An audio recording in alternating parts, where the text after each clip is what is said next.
Welcome to this room where we are going to share with you some knowledge about the Myval THV series.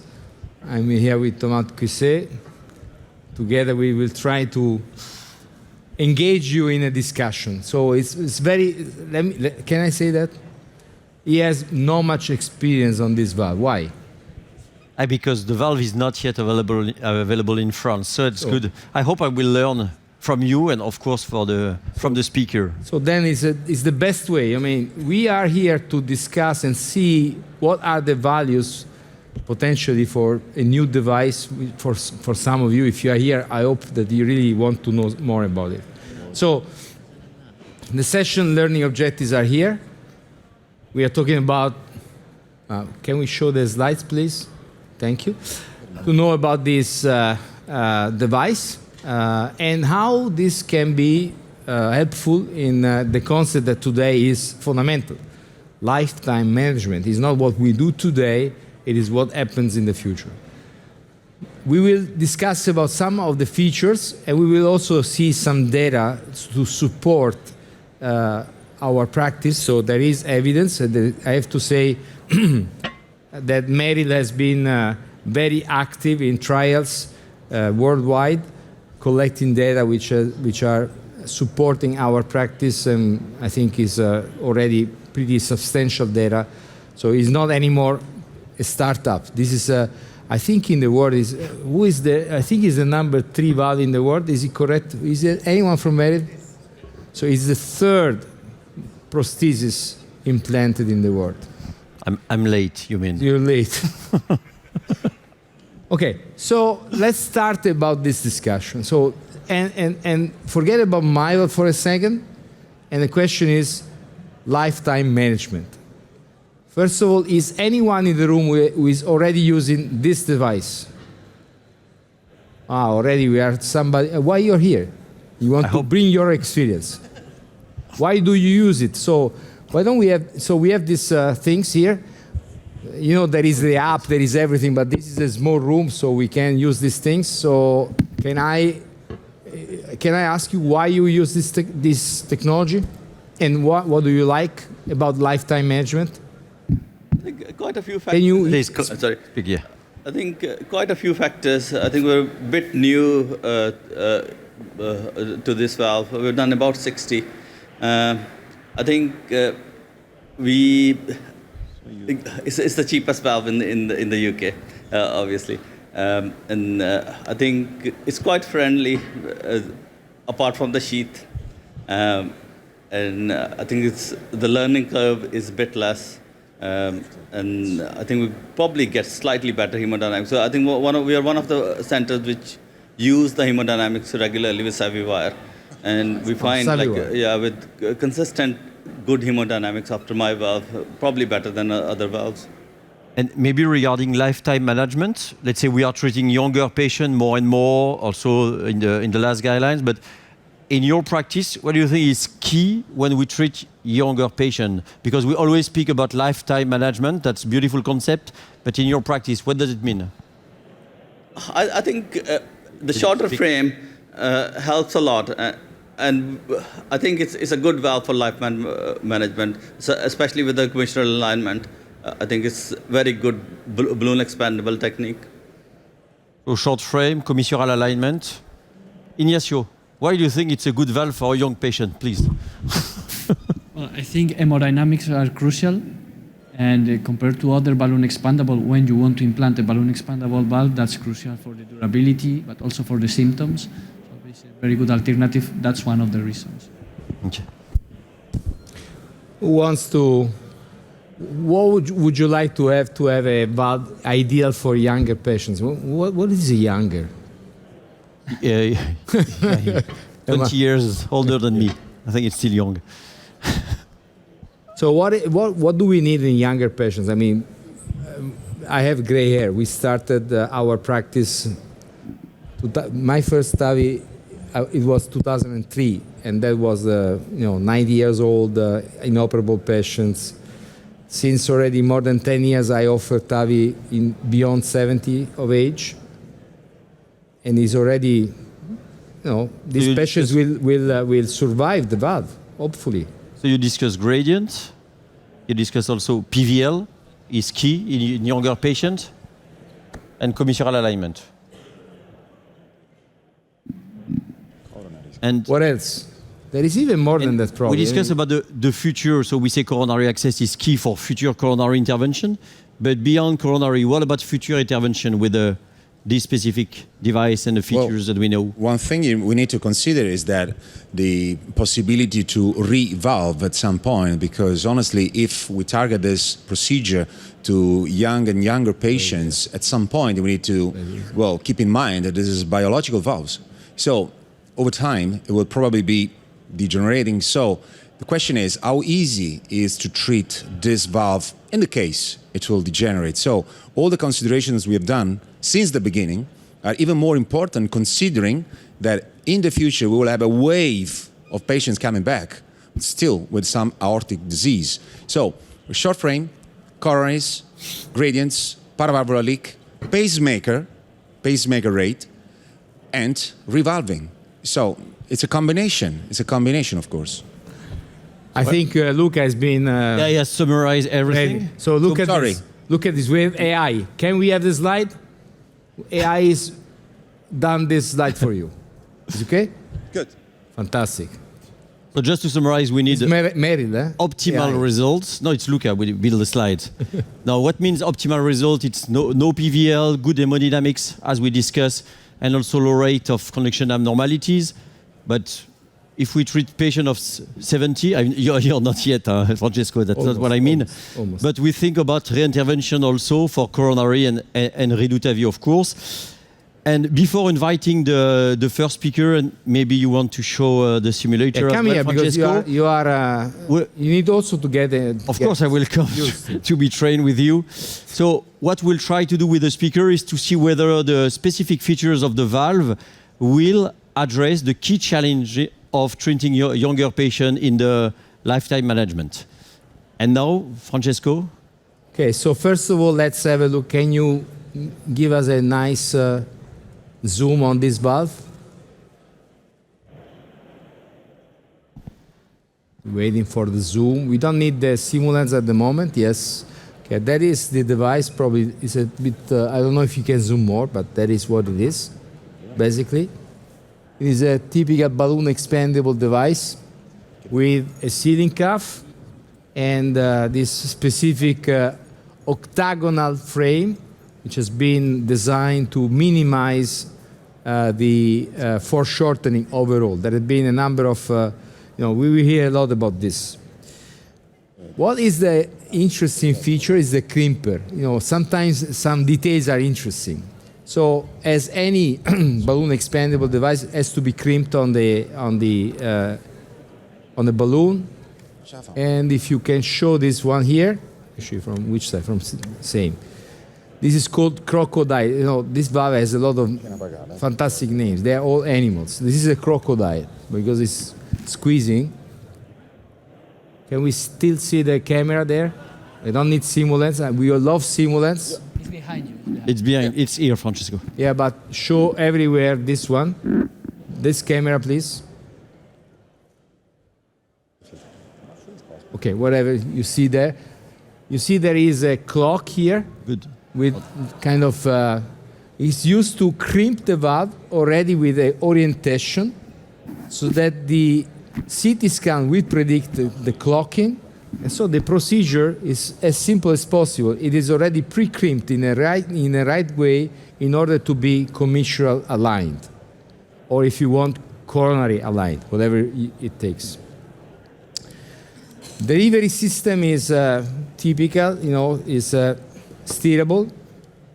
The valve is already pre-crimped, so it is different from the conventional balloon expandable Sapien, which is you need to crimp it inside of the body. So it's pre-crimped, and it is there is a flex.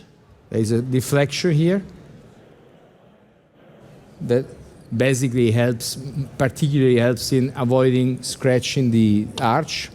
Helps a little bit in in horizontal aorta. And finally, there is a sheath which is not here, but anyhow, there is a sheath which is here.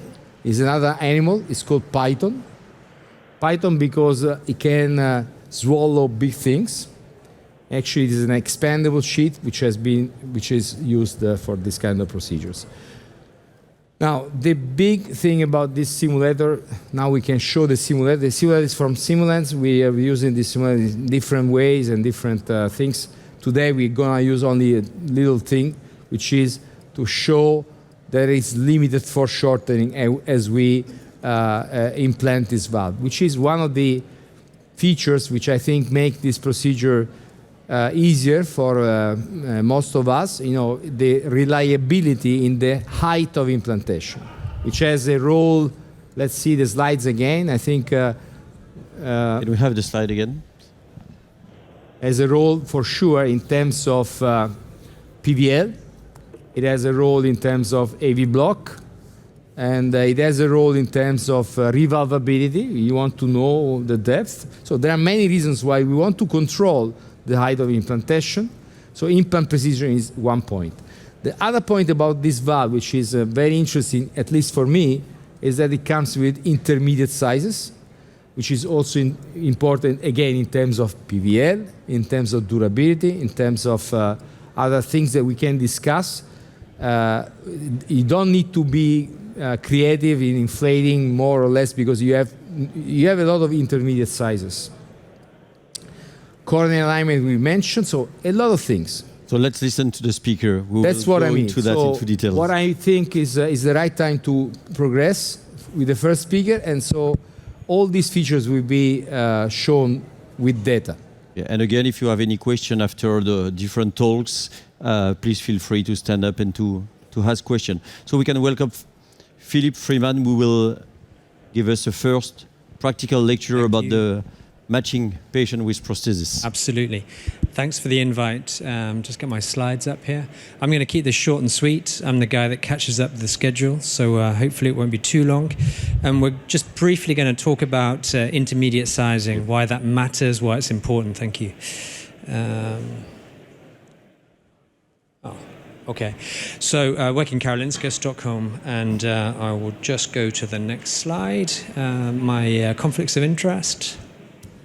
So Myval THV series, normally we're used to seeing a 23, a 26, a 29. Obviously Myval, we have a 32, 34. But with the intermediate sizes, we fill the gaps. We've got the 21.5, the 24.5, the 27.5, and the 30.5. This talk is about what does that really matter? Why is it relevant? Why does that matter to our daily practice? And do we use them for a start? Is this something just bypassed, that we just use the 23, 26, 29 and ignore everything else? Well, most studies, including the study that I was involved with, compare TAVI, which was published last year, are using around about 40, 45% intermediate sizes. So these are well uptaken. People are finding them useful and relevant. You can see the distribution there with a particular emphasis on the area between 23 and 26 especially. Just to give you an idea of the size matrix, obviously down here we've got the XL sizes, which aren't covered by, for example, Sapien. And you can see the overlapping areas. The purple are the intermediate sizes and how that's overlapping with the 23s and the 26s. What difference does it make? Well, the first thing I'd like to talk about is PVL and annular insult. And annular insult isn't just annular rupture, but also mechanical force on the annulus, on the membranous septum, pacemaker rates, etc., etc. So this is one of my, I just grabbed this off Trementio, a type 0 bicuspid, not so calcified as is normal. We've got an aortic root, we've got an annular area of 450. Now with a 23, that's minus 7.7%, maybe a bit small. With a 26, we've got plus 18, definitely too big for a type 0 bicuspid. We want to be conservative here. But we've got the 24.5, which lies nicely in the middle, 4.8% oversizing. This is the one to choose. What difference does that make if we choose the right size? I want to talk a little bit about fitting index and its potential to influence hemodynamics. Hemodynamics of the Myval have been proven now in 2 RCTs, the Landmark and the compare TAVI, where we have a considerable increase in EOA compared to Sapien. We're not quite as good as Evolute on the small sizes, but we're not far off, and it makes a big difference. So the fitting index is an idea from Patrick, and it really just looks at it's a way of calculating the ratio of annular size to valvular size. So that means the closer to 1 we are, the more sort of bespoke our implantation is. If you compare that to Sapien, which is in the orange line, we've got a broader peak here because there's a lot of ill-fitting valves that aren't close to 1. But you can see in the Myval series where the majority of cases are right in the middle towards the 1 mark. So a very sharp peak at the 1 level. Why does that matter? Well, one of the reasons, not the only reason, for the increased performance in hemodynamics is because of the fitting index. So we're using an underexpanded valve. We've got pinwheeling of the leaflets. We've got a valve that doesn't function as well as it could do. And that's probably some of the reason you see here. This is our data from compare TAVI, where we look at the Myval series, the original series and the second series. And we see down here the OctaCore is performing, an OctaCore Pro Plus is performing much better than other balloon expandable valves and getting towards self-expanding valves. So 1-to-1 fitting hemodynamics is a good reason above annular rupture and PVL or annular insult. What difference does that make? Well, pacemaker implants, I think, are related to that. If you're overexpanding in the annulus because you have a poor fitment, then the mechanical stress on the membranous septum or the septum itself definitely has an impact on pacemaker implant. Before we go on to the intermediate sizes, of course, implant technique is really important. In compare TAVI, we had a high pacemaker rate implantation. It surprised us. We were blinded from the data. It was about 20%. Why is this and how is it now? Well, I think the reason is that we didn't really understand how to put it in. We were putting in like other systems.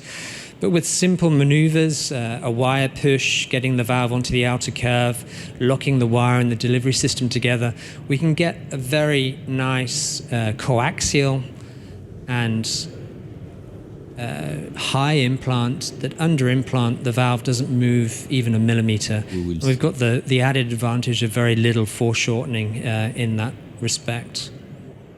So here you see the perfect Myval implant, which you can do with the right technique, and the technique is different to other valves. On top of that, we've got the one-on-one sizing, reduced oversizing, and less compromise on undersizing, which is having an overall impact on pacemaker rate, having an overall impact on hemodynamics. Thank you very much. So, pretty convincing to me, these intermediate sizes. Let me spoil something.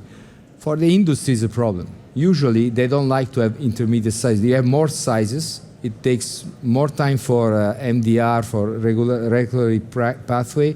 It was a pretty strong decision to go for intermediate sizes, but for patients, in my opinion, is a great advantage. Any question or sharing your experience regarding the intermediate size? Because it's true that so far for balloon expandable valve, because when we look at the range, for example, on the 23, we put the same size for 340 millimeter square and 430. It means we will never imagine for the stent to put the same stent in the vessel for 3.4 and 4.3. So usually what we do, we overinflate the valve when we go in a higher range. But it's true that... And this overinflation and underinflation is coming with some compromises in terms of durability and in terms of hemodynamics. Yeah, always. I mean, some of that data we don't know for sure, but pinwheeling leaflets or overinflated stretch leaflets, for sure, it's going to be impactful. Although I think, Luca, I heard here that you still do some play with volume inflation, well, even with I have this. to say Why? that, I'm curious. Yeah. Well, as a matter of fact, the availability of different sizes, intermediate sizes, is obviously an opportunity to really and precisely size your prosthesis. However, there are few cases, where you are in the range where you don't want to be. And for example, at least in my practice, I tend to have an oversizing that is in the range of 6 to 10%. Sometimes it's not right there. So it's minimally less than that, or maybe too much. So I'm still doing, in a few cases, some addition of volume, or I take some volume out. And obviously, I mean, it's counterintuitive, I believe, because you got a lot of sizes, so you can wonder, why am I doing so? But again, and I think it's, in terms of message that you want to deliver, I mean, you have the availability of many devices, but still, you should keep in mind that in terms of optimizing risk of pacemaker, risk of pinwheeling, risk of overstretch, you can still adjust if it's needed, if you want. So it gives you a degree of freedom to make it really precise to the anatomy of the patient. I think that's a good point. And I should also add that after our compare TAVI 20% on randomized trial, with the undersizing, actually I aim for 5% or less, and the high implant, different implant technique, it's come down to less than 9%. And Philippe, maybe again I'm playing the candid, but a difficult question. So we say that intermediate sizes might help regarding PVL, regarding the rate of pacemaker, because we avoid sometimes oversizing for the pace and undersizing for PVL. And why you think these intermediate sizes did not translate in compare TAVI, for example, into significant difference among these outcomes for the patient? Two reasons. One, implant technique, so low implants. As we used to do for the other platform. Yeah, and treating it like other balloon expandable platforms when it behaves very differently. That's one of the big keys for me. And then also the oversizing, aiming for 5% and below. So adjusting 1 or 2 plus minus to get a really nice, really bespoke implantation that's not too overexpanded. So I think we were blinded in compare TAVI, so we didn't realize there was a high pacemaker until way, way late on. So we didn't have so much chance to adjust how we were implanting the valve. You mean we compare one device we are very trained with another one just during the learning curve? We'd done thousands of other balloon expandable valves, so we just thought it implanted the same way. Francesco, maybe regarding... I think we should go... No, we should move to Luca. We should move to... Because we're talking about sizing, right? Luca, you have something about the XL sizing? Yeah.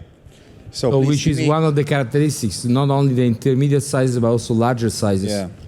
So, first of all, thanks for the opportunity to discuss this with you. And okay, so, well, not as trivial as it seems. And let me start with some simple consideration that goes way beyond my opinion. So, these are my conflicts. Well, there is some discrepancy in terms of definition, because if you look back a few years, you immediately understand that the topic of XL valves was not there. We didn't realize how frequent it was, but definitely the very first question to answer is how frequent is an XL annulus, of course. Well, it's honestly something that is more, well, frequent and predominantly in the male sex, often associated with orthopathies and horizontal aorta, higher incidence of bicuspid aortic valves, which is obviously another topic. But these characteristics impose challenges for the TAVI procedures in terms of high rates of moderate to severe paravalvular leak, embolization, and need for a second valve. This is historical, okay? So by doing a lot of cases, we have learned that XL sizes were a bit different. And of course, as a consequence, lower rates of device success. So these are the opportunities that we have nowadays. So you can see one platform with an XL, actually 2 platforms self-expanding, and one was the only one actually giving us the opportunity to face this challenge. But nowadays, obviously, we can have a possibility to look at the literature and see what happens. So as I said before, first question first. Okay, how frequent is the XL anatomy? So what is the distribution? As you can see here, and this is a very interesting trial, they basically retrospectively evaluated the reasons to reject patients submitted for TAVR.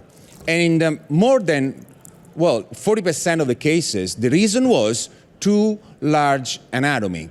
So let's say that it's not very frequent, but definitely is an issue for some of the patients, because they can be rejected, because we didn't have a device large enough to treat those patients. So no treatment at all. And we know what's the destiny of aortic stenosis if you look at the natural history untreated aortic stenosis.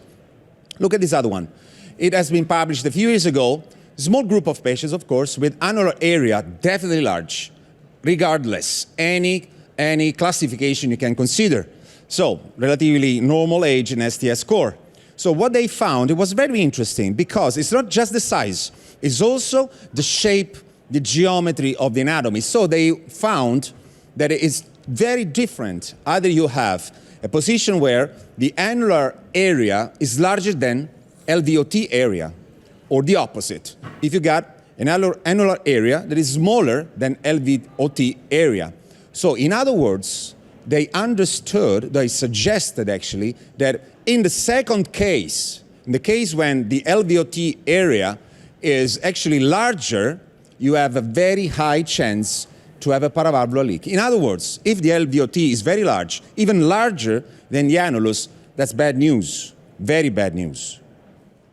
With this different platform, this is self-expanding, well, this is just 100 patients, again, not a lot of patients, but there was preliminary evaluation. So they have found that in 5% of the cases, it was at least moderate paravalvular regurgitation. I mean, it's also obvious that if you got a self-expanding recapture valve, you may adjust, you may try multiple times, but this is not necessarily a good thing, because the more you manipulate in the aortic groove, the more you take the chance of cerebral vascular events, which you don't like. You implant. So look at that. I talked to you. How many resheathing? How many recapturing? How many final implant depth were absolutely too low? And this is, as a matter of fact, a thing that will impact on durability, it will impact on pacemaker, it will impact on possible revalving, and definitely the durability will the most affected issue here. So let's go through this one. This was head-to-head. SAPIEN, Medtronic. This was the result. Comparable information regarding the baseline and nothing special in terms of, let's say, results. But look at that. The only thing that they found that although there was an advantage, as we all know, in terms of gradient, well, definitely the performance was not as high as in other situations. If you look at the Myval family, or series, if you prefer, some contributions have been published over the last few years, not large, let's say, contribution, but still a lot of information coming in. As you can see from the left side, device success, well, let's say old definition, but that was at that time the definition available. So 100%, because the Myval THV looked like a very good alternative to what was available at that time. In the aortic regurgitation space, different animal, but truly large anatomies, without calcification, so really challenging. Still, VARC3 now, device success higher than 94. On the right side, XL in aortic stenosis, small group, but still VARC3 higher than 96%. Nowadays, it's not available everywhere, I have to say, so you can blame the friends from the company. Nevertheless, this will also extend further the possibility to treat very, very large. Can we say XXL? I don't know, something like that. Anyway, so 35 balloon will expandable transcatheter aortic valve replacement will be possible. And of course, if you look at the landmark, the famous landmark study, there is also an XL nested registry which will be evaluated separately. Of course, it's a sub-study. Of course, the study was not focusing on XL, but nevertheless, it will give us a lot of information. So let me finish with just one case, regular case, gentleman, 76 years old, with some cardiovascular factors and some comorbidities, NIA class 3, and normal baseline medication, likewise, laboratory data. So this is the echo. So you see ejection fraction was reduced significantly. So poor LV, high gradient, well, severe aortic stenosis. These were the evaluations. So the area, 7, 4, 3. So large, definitely large. So the initial evaluation was octa-core, 32, given 8% oversize, which is, in my practice, ideal, because you are right in the middle of the range, as I said before, as I mentioned, 6 to 10, 8% oversize, so it's a green light. And then, of course, as we used to do, we evaluate all the time the axis and look at the aorta. In that aorta, I love having this steerable device because I can go away from that calcification. So that's the injection, that's the pre-dilatation, which sometimes can give you a lot of information. In that case, you can see that the valve at 28 was still there. So we can argue again about +1, +2, nominal, whatever. But nevertheless, I want to show you how stable was the implantation, so on the left, to get to that result on the right. So very large anatomy, very controlled deployment. So, well, let me say also relatively easy procedure. So, post-op, of course, very, very nice implantation, no pacemaker at that time. Obviously, I'm showing a very nice case. So, now the little difference that I want to show, and obviously we will talk about that. The last iteration of this family, as you can see here, from the OctaCore to the OctaCore Pro, you see the V on the left side and the inverted V on the right side.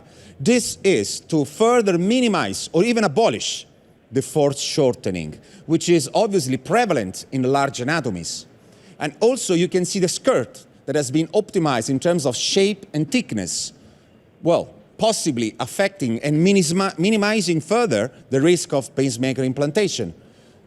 So let me conclude saying that patients with large or extra large aortic annuli are not infrequent. And obviously, an accurate evaluation of CT angiography of the aortic root anatomy is paramount for the proficiency of the procedure. A large annulus and LVOT combined with mildly or no calcified leaflets, high risk of device embolization and reduced device success. The Myval series offers a safe and effective device that will minimize the rate of unsuitable as being too large. That was the very first sentence of this presentation. Thank you very much. Thank you, Luca. Actually, it is often the problem. The larger the device, the more difficult the procedure. Okay, Yeah. With all devices, it's always been like this, and I think the most difficulty is the way that the anatomy reacts. So, how is the stability? So, we have seen that you have been able to implant, and at the end, this valve looks very, very short. Okay. Yeah. So, any tips and tricks? Yeah. So you go slowly. What do you do? Well, one Should thing you I adjust? always suggest is before starting the deployment, just pace 180 for 2 seconds to see where you are going to land with your devices. Just 2 seconds. You don't need more. 2 seconds to see, okay, it's going to be stable or it's not going to be stable. So I need to push on the wire, I need to pull the delivery system. And then, especially in the large anatomy, take your time. Because if you take 4 seconds or 6 seconds for the deployment, doesn't make any difference to the patient, but it will increase your stability. And obviously, the goal here is to have a device with a minimal foreshortening. Indeed, this new iteration has been introduced to further minimize this. As I said, I showed 10%, but it's only in the LVOT side. So in other words, once you have placed your valve there, you start pacing, and then you know, you can anticipate where it's going to end. So I'm talking about your depth of implantation. There's no need for me to underline how important it is for pacemaker, of course, and paravalvular leak. So stability, minimal or even zero in the LVOT. Sometimes it's possible also, but what I can say is stability means high pace, take your time, relax, because you have everything under control. A large anatomy will take a couple of seconds more, and that's it. There is not yet a CE mark, let's say, definition for it, but in principle, we're using also this device in aortic regurg. Yeah, that's right. We have large anatomy and no calcification. Well, Do you have any question for Luca? Maybe, yeah, maybe one for you from me. You show a beautiful case of aortic stenosis. What is your experience of aortic regurg? Because we know that significant number of patients with very large annulus, they are not coming because of aortic stenosis, but they are aortic regurg. well, let's say that, for aortic regurgitation is a different animal because you got no calcium to anchor with. Yeah. So in other words, you got just one option, that is the oversizing, to exceed in terms of oversizing. So in You terms take of the 15, 20 based on the CT? I go higher than 20. Yeah. That's what I do. I mean, so for aortic stenosis, again, my practice is 6 to 10 oversize. For aortic regurgitation, I would say minimum is 20, minimum. And of course, you got a full range of XL sizes, but still, as a matter of fact, aortic regurgitation poses specific challenges for stability, anchoring, and things that we all know. So this is a good option because you can really oversize. You have an availability of very large sizes. Plus, you can even add more cc in your syringe if it's needed. But then, if you ask me a number, I say higher than 20% oversizing. That's practical, interesting. Which, by the way, we have trilogy available, but it doesn't fit into larger sizes. large, so yeah. at the end, we use this device in many patients with AR. This is a really good point. I mean, because that dedicated device has just 3 sizes, which is small, medium, large. And large goes up to 90 millimeter in terms of perimeter, which is nothing compared to the case that are shown. So we got other devices. Nevertheless, these devices currently do not cover the full range of aortic regurgitation. So this is an option. Good. Thank you, Luca. Thank you. Thank you so much. Again, if there is any question that comes when we talk, and if you have any suggestion even, here, please. Thank you very much. Brilliant talk, really. In your practice, I know many people, they really deploy in the coplanar view. Some people now, they are changing to cusp overlap view. So what's the best and what's the advantages? I like cusp overlap. What do you like? Well, it depends on the device. I mean, for self-expanding devices, I always say cusp overlap, for sure, 100%. For balloon expandable devices, I sincerely rely on tricuspid view or coplanar if you prefer. That's what I do. There is question, so maybe I can give diverging view. I do cusp overlap for all the valve, even the balloon expanding, because exactly. we think that I think you have, to me, better control of the implantation depth, but it's Same here, but I think. Thank you for a wonderful talk. I was just wondering, is there a difference in the degree of foreshortening that you see with the Myval and with the OctaCore? We've been using it for 8 years, and we're impressed by 2 things. Number one is the difference in the foreshortening and the size of the valves. When you go from 23 to 29, the greater the size of the valve, the greater the amount of foreshortening. And it's obviously much more with the Myval, much less with the OctaCore. I just wanted to know your experience with that. So I can tell you what I have seen. I mean, starting from the very first iteration, the foreshortening was visible, let's say, and it was symmetric. So in other words, you could expect some foreshortening both sides. And it was actually improved steadily over the iterations available. With the last iteration, the foreshortening is basically abolished. It's close to 0 in the aortic roof. It's around 10% in the LVOT. So you can predict what is going to happen. And clearly, the larger, the more visible is the foreshortening. But you know that in advance, so it's not a surprise. So when you place your marker and you start pacing, you know where it's going to end at the end of your implantation. Hey, now, so, Luca, there is a presentation on this specifically from... Yes, stop here. From Andreas. So, Ignazio, stop talking. I'll come to talk here. Come talk here. Start talking here. Thank you very much. So, and you give us an overview on the data, which I think also important. To give an overview on the data, but first I'd like to explain my path with this technology. So in 2017, I think they did the first cases in India, and 2018, on a Friday at 8 p.m., I was finally leaving the hospital, and I found the Indian guy in my office. And he said, "Who are you?" And he said, "I'd like to ask, do you like valves? I heard you like valves." And I said, "Well, yes, I like valves." "Okay, I have a new valve." That was my first contact with this technology, 2018. So still, sometimes we hear there is a new valve, it's Myval. It's not new, we've been working with that for a few years now. And actually there are more than 50,000 implants worldwide. So the numbers are growing very quickly, a lot of publications, a lot of evidence, and also durability data from some of this initial experience. We started shortly after that. In 2019, we started with our cases, and when we start a new technology, we test it. We explore the results with that. And this is what we did. This was our first publication that appeared a couple of years later when we have already some experience. And we compared the hemodynamics, also the clinical aspects, but the main target was the hemodynamics with the alternative balloon expandable device that was in the market. This was the first time we checked that, and we saw that the gradients and the area were better with Myval. This was retrospective, but with Echo Core Lab, and it was a hint of what was coming. Also, the rest of the outcomes, the pacemaker rate was 8%, everything looked really well.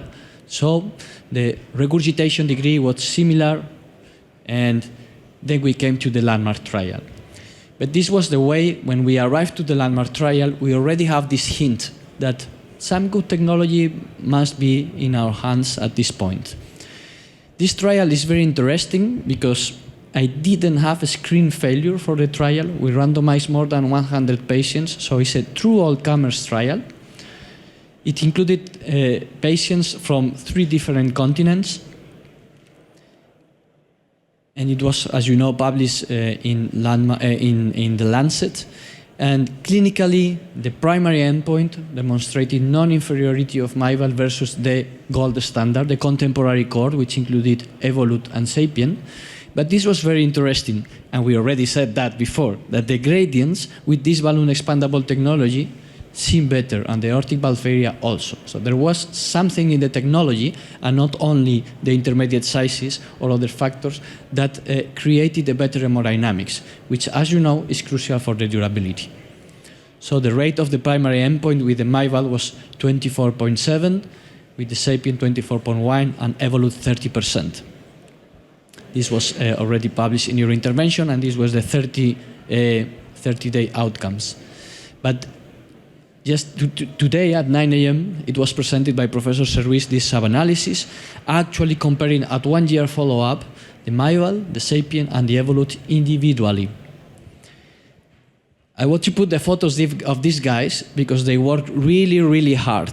The VARC 3 criteria are really tough, and especially the criteria for valve dysfunction, valve deterioration, hemodynamic deterioration is not easy. It's more than 100 endpoints. They have to check one by one, and these guys have the merit, and we have to show that, to have analyzed this for the valves. Between the Myval, Sapien, and Evolut, there were no differences as baseline in the clinical setting, in the echo aspects, or in the MDCT aspects, so very comparable cohort of patients.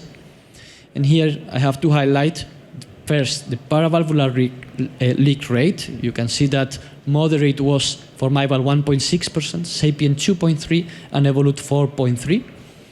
And this was in the limit of significance.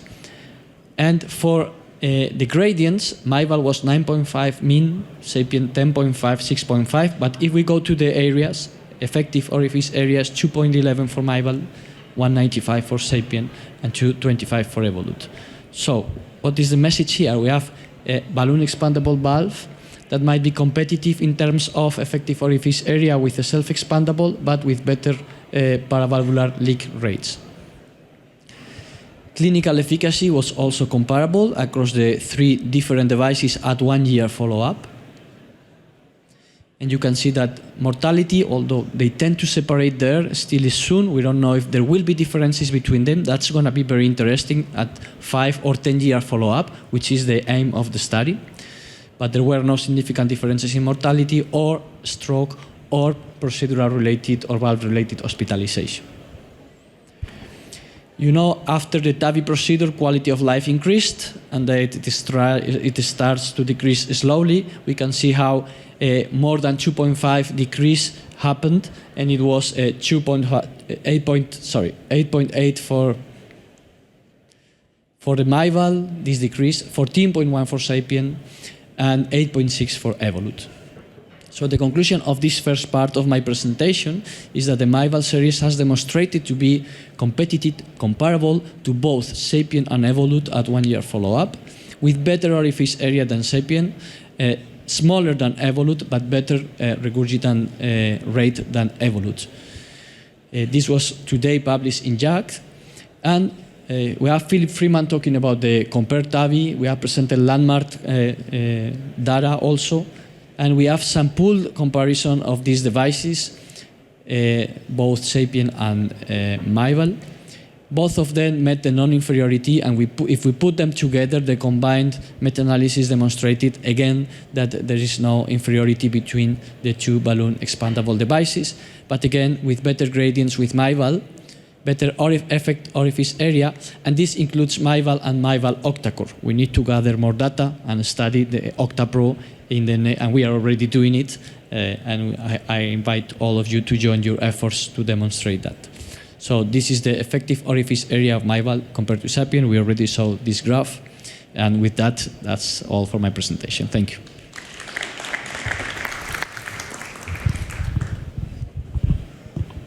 Any question regarding the clinical evidence? Maybe a difficult question for you. I still try to find out how, in Landmark, in the control group, the valve was selected between Evolut and Sapien. Because I read many times the paper, and we end up with exactly the same number of competitor in the control group. Do you know exactly how it was allocated? So we finally found the reviewer of the paper, because that was a recurrent question. No, I did not review. I did not review. I just read the paper. No, I'm joking, but yes, this methodologically, it's true that there was not a randomization between Evolut and Sapien 3. We could see that there were no baseline differences between both of them. So maybe by chance, but it's true that there was not this allocation statistical strategy. No, I was not the reviewer. I think we can. You were not? Yeah. Okay, so let's go to the last topic. Thank you, Ignacio, and which is Andreas Ruck. And I think you are going to give us some hints about this effect of foreshortening, if I understand. Yes, I will try to be quite practical. It's getting a little bit late in the day. So if I can have the clicker. Yeah. Clicker must be Ignacio. Yes, you kept the clicker. Okay. Thank you. These are my disclosures. So I just say on this selection of patients, sometimes people ask, okay, who is this valve for and who is it not for? And it's difficult to find patients which would not fit for this valve because the size matrix is really wide. The delivery system is flexible. It's a quite slim sheath. You can put it in ectopic position, works well too. And as we've seen, also low gradients. And then just highlighting the design of the valve, it seems quite similar to competitor valves, but there are some differences. Mainly, we've already said it a couple of times, foreshortening is quite small, around 10%, and I will show you a couple of examples of implantations, and it's, in most of them, quite difficult to see the foreshortening actually on the fluoro while we inflate the balloon. You'll see that the part which is covered by tissue is about 45% of the height of the valve. So some implantation tips were touched on also by Philip Freeman. There is a small tendency that the valve might dive a little bit ventricular during the first phase of deployment. And I also concur with the previous speaker that you should inflate the balloon not at maximum speed, but maybe use a few seconds so you can adjust for this. And this happens in our experience, especially in highly calcified or bicuspid anatomy, where I'll show examples, a few millimeters of movement, but then on the other hand, you also have a foreshortening of 2 to 3 millimeters. And the practical tips are, as has been said before, pushing the wire to the apex, having it in outer curve, starting relatively high. You'll see examples of that. And what we've said before, also fix the wire in the delivery system with your hand during deployment. Typically, right hand is grabbing the end of the delivery catheter and the wire to prevent movement of the delivery catheter on the wire during the inflation.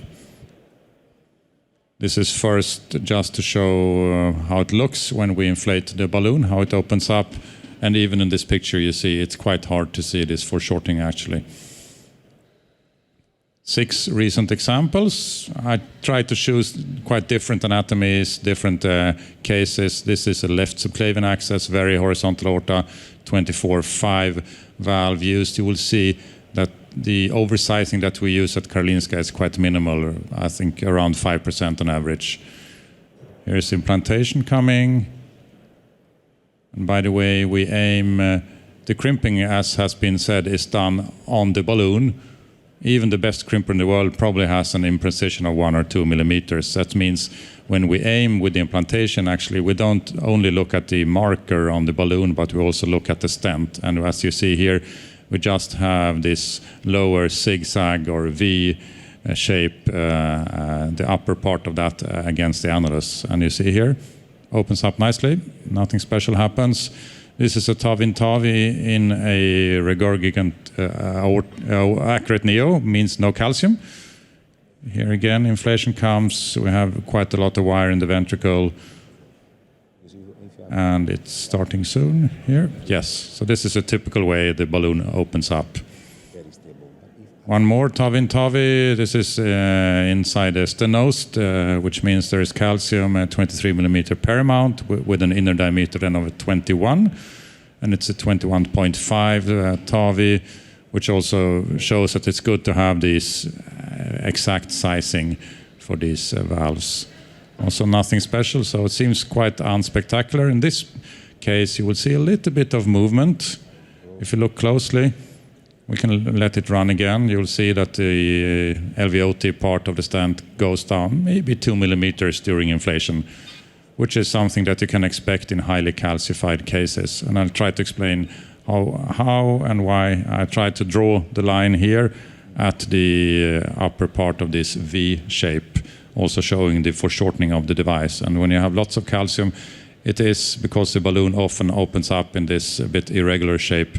There is a small movement towards the ventricle of about 2 millimeters, I would say. And then in the end of the deployment, you have the foreshortening coming, compensating partly for this. Now showing the same thing again. You see here we start high, open up here. In this case, it actually doesn't go down. So this is a perfect implant for a bicuspid, almost 0 level implant.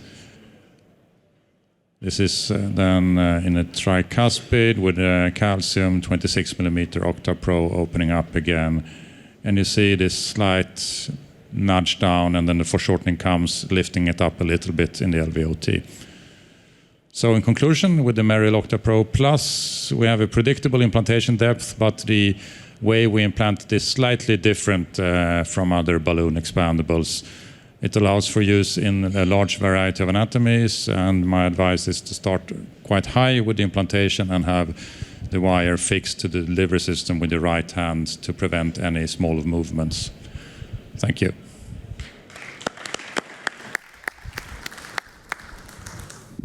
Any technical question for Andreas regarding the procedure itself and the way you use the valve?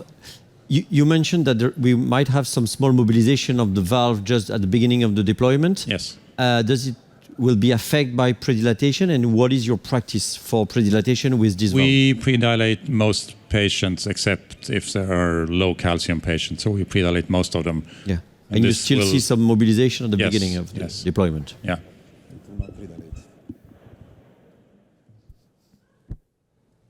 I think what we learned from our experience was like don't treat it as other balloon expandable valves. So I think it's quite unique. I think industry still crimps our valves and give them time to crimp properly, because if it's not crimped, then one end, and you can never predict which end of balloon would come up first. The third thing is like take your time with deployment. We generally do a longer run of pacing and take our time with deployment. It gives us time to adjust the valve as well. Fourth thing, again, give them time to prepare the sheath, because if you haven't prepared the sheath very well, then some patients do spike temperature after and just increases the stay of hospitalization. And finally, I think treat the current generation of sheath with a bit of respect as well, because I think the newer sheath probably would take away those problems. That's what we have learned. Yes, the Python has received some mixed feedback in some cases, but there will be a Python Pro coming out next year, which will address these issues with the sheath specifically. And maybe Andreas, regarding the sheet, you mentioned that already, but do you put it with the Safari wire in the LV, or you put a stiffer wire in the descending aorta, just to put the sheet a little bit more safer? No, we do it Just in the normal fashion. So in the beginning of the procedure, Safari. we place it over a Safari or any other stiff wire. Unless very difficult tortuosity and Lunderquist So, or... I mean, it goes up well. The thing with the sheath, I would say, it's a variability from one to the other. Most of them are perfectly fine, but then some of them tend to be a little bit leaky or have some issues. Okay. That's my experience. Yeah, in terms of the Python, I think, first of all, it's been improving over time as well. The main issue is when you retrieve it, sometimes the plastic expanded portion is not evenly distributed. And I know I have the tendency today to advance the larger rather than the smaller dilator in order to spread the plastic in a more even fashion to avoid the wrinkles that might damage the artery as you get out. So it's an impression. I don't know what you do, but Well, I basically do the same. I mean, use the larger one. Yes. You mean while you retrieve the sheath? Yeah. Yeah, then, Before okay. retrieving it, I use the 18 French. I put the 18 dilator. I put it back. Yeah. And honestly, it's probably because I got a few bad experiences where the plastic membrane was folded inside instead of outside. So the plastic was kind of sharp. So with this, the 18 French back in, it's better. No problems I at all. agree. Okay. So we are changing a little bit the practice in order to do that. All right. So is there any question, technical tips and tricks for anyone who want to tell us what to do? You know, maybe there is other ideas. No. Okay. So then let's play a bit the game of the first implant in your life, Thomas. You don't have access, so maybe you can try here. What do you think? It's okay. Yeah, come. It's safe, at least here. It's very safe. So can we have the simulation available? Okay. The valve has not been oriented. Honestly, at least I didn't check. I don't know. Did you crimp it with an orientation on the? No, because we don't have the CT scan. Who did the crimper here? No crimping. Okay. The valve is not clogged. Okay. But because we don't have the CT scan of this patient is without CT scan. That's why It's a blinded procedure. Otherwise, actually, the way the valve is crimped is on this crocodile already with a pre-orientation in order to have a ideal commissural alignment. Ignazio. Francesco, under fluoro, you can actually see the commissures. So, Good, not with the first generation or with safety. Here you see, so you can know with cusp overlap and three cups know before implanting if you are correct or not.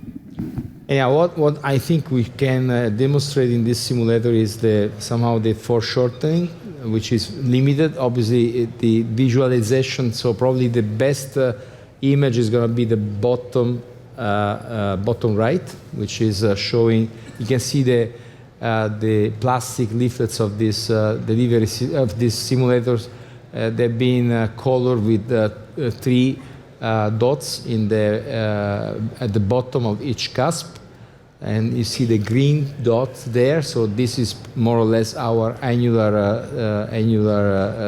view. So you can see bottom left and bottom right. These are the cusp overlap 2 views. So this is on the left we have the coplanar view, I think, where you have the green in the middle, and then is a cusp overlap, which is the one that you like on the right.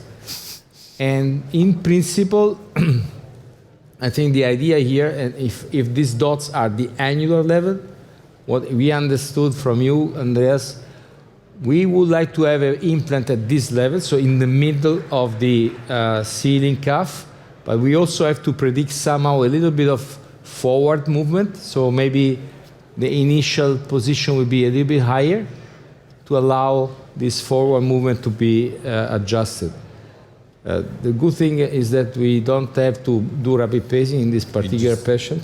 So basically what we have done, we have been advancing the device, we are now releasing the steerable catheter so that there is no tension. On the right, we are almost above the small dots. So I mean, then, yeah, sure. we You start should. supra-annular, which You might be a can little bit too high. probably we need to go back in again. You have to be very careful when you work with a surgeon. Huh? Yeah, I'm talking too much. This is the problem. So you can do it. So that's for sure. So then, if it is wrong, it's you wrong. I mean, it's not me wrong.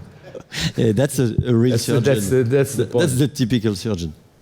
Maybe. What do you think, Andreas? I think we are a bit still too high. Eh? I would go a little bit more in. Yeah. Well, let's go a little bit more in. And I think it's wise, probably in this particular device, to have a control of the wire. With that? And now we go for the inflation. Should I inflate myself? Please. Okay, I go. I go slowly, so in case something happens, you can adjust. Eh? What do you think? It looks fine. I'm going slowly, slow, Very stable. slow, stable. Look at the valve. Actually, it really doesn't move at all. Eh? No. Really is there. You need a lot of force here. You need any help? No, it's Yeah, okay. I need. Yes. So you see, look at the green dot on the left. The green dot is exactly on the green line of the ceiling cuff.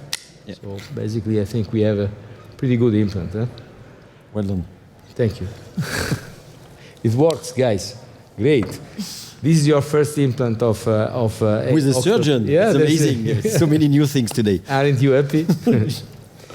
Okay, that is basically, I think, probably one of the most appealing features of this device. Really, the precision and the reliability in the height of implantation. With one, concern sometimes that the inflation of the balloon sometimes is not exactly equal, distal and proximal, and probably this has to go with the crimping process and the insertion of the device. So take your time to crimp, good point.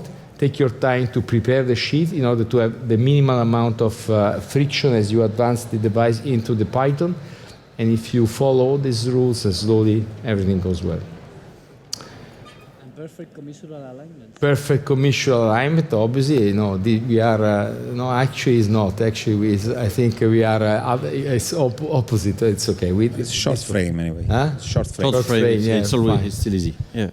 All right, so let's summarize the session. We have been exposed to this technology. For those who have been already using the technology, thank you for your advices and your support, your experience. It's always important to have feedback. For those who have been here for the first time exposed, including you, to the technology, I hope you have been informed about the quality, the features, and the differences also compared to the other technologies which are in the market. And to some extent, I think we've been also listening from Ignazio. There is already a large amount of data to reassure the users that this is a technology which has been already tested in many patients, and as a matter of fact, it's becoming a very popular device across the globe. So overall, I think we have been also using a simulator somehow to help us through the discussion. I would say would be enough. What do you think? Yeah, just to thank the speaker, of course. Thank you all for the participation, and really enjoy your evening in London. See you tomorrow morning. Thank you so much. Bye-bye.